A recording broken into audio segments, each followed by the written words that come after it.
Hey everyone, and welcome. So, have you ever had this feeling you walk out of a massive, big budget blockbuster and you just feel nothing? I mean, the explosions were there, you could see every dollar on screen, but that spark, that magic, was just gone. Today, we're going to get into why that is. We're diagnosing Hollywood's blockbuster problem. That's the big question, isn't it? The spectacle has never been bigger. The budgets are just insane. But something really important feels like it's missing. And this isn't just you, it's not just a feeling. It's a real, fundamental shift in how movies are being made. So we're going to break this down and look at 4 key symptoms of this problem. First, we'll explore how movies are now written for an audience that studios assume isn't even paying attention. Then we'll dig into the industry's deep fear of taking risks. After that, we have to talk about the superhero formula and how it has kind of infected everything. And finally, we'll get into the big one. What happens when the message becomes more important than the story? All right, first up, the audience. Or, to be more accurate, what the studios think about the audience.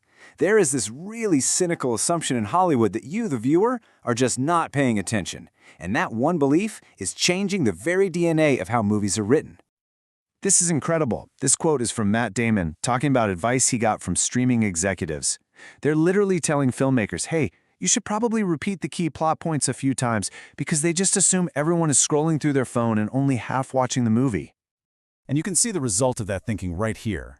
That classic golden rule of storytelling, show, don't tell, is being thrown out the window. Nuance, subtext, forget it. It's all being replaced with super obvious exposition because the studio is worried you miss the point while checking your notifications. They just don't trust you anymore. Let's be clear. This isn't about making movies easier to follow. There's a name for this. It's called creative surrender. It is a conscious, intentional choice to lower the artistic quality of a film, all based on the cynical belief that you, the audience, just don't care enough to notice. So that belief that the audience doesn't care, it leads directly to our second point. It creates this paralyzing fear of risk that has totally changed not just how movies are written, but who gets cast in them. This has led to a pretty flawed new way of finding stars. Okay, so in the past, studios wanted actors with name recognition, right? Proven movie stars who you knew could draw a crowd. Well, now they're chasing algorithm recognition. The big question isn't, is this person a talented actor anymore? It's how many millions of followers do they have on social media? And the results are, well, they're exactly what you'd think. We're getting flat performances from people who are influencers first and actors second. There's no mystique, no larger-than-life feeling about these actors because you literally just saw them on TikTok this morning. The marketing plan, the built-in audience, that's what's driving the casting, not the story itself. You know who just nailed this? Denzel Washington. He basically said that this iconic status, this movie star magic, it comes from mystique. You couldn't just log on to Twitter and see every single thought that popped into Humphrey Bogart's head. This complete overexposure shatters that illusion that is so essential to being a star. And all of this really comes from one place, a crippling fear of losing money. I mean, just look at this chart. Studios are so terrified of a movie flopping that they pour almost all their resources into what they see as safe bets, sequels, remakes, existing IP. Original ideas are seen as a huge risk, which pretty much guarantees that we're going to get a whole lot of mediocrity. And that fear of risk, that desperate need for a safe bet, it doesn't just apply to casting or picking a franchise. Nope. It extends to the very structure of the movies themselves.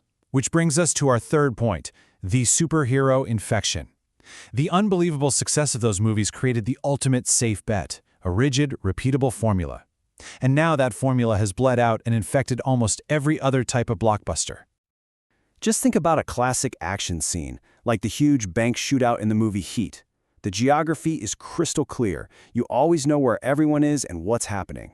Now compare that to a lot of modern action, which just turns into this chaotic, shaky cam mess with muddy, washed-out CGI.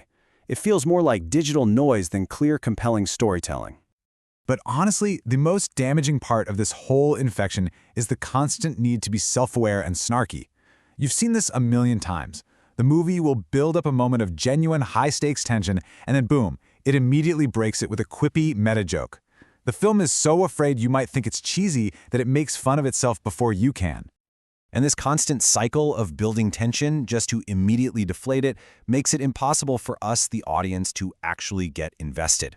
If the movie doesn't even take its own stakes seriously, why on earth should we?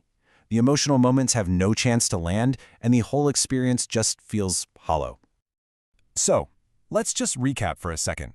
We have films being made for a distracted audience, starring algorithm-friendly faces, all following a rigid, insincere formula. When you strip away all that artistry, what are you even left with? Well, that brings us to our final and maybe most critical point, the idea that movies are no longer stories. They're vehicles, engineered to deliver a message. This has completely changed how characters are written. We used to get flawed, complicated, messy people on screen. Now, so often, characters are just avatars for an idea. They don't exist to be a relatable human being, they exist to be a mouthpiece for a specific point of view. And this slide just lays it out perfectly. Classic films, of course they had messages, but the story always came first, and the themes were woven in subtly. Now it feels like the message is decided on first, and then a story is reverse-engineered just to prove that message is correct.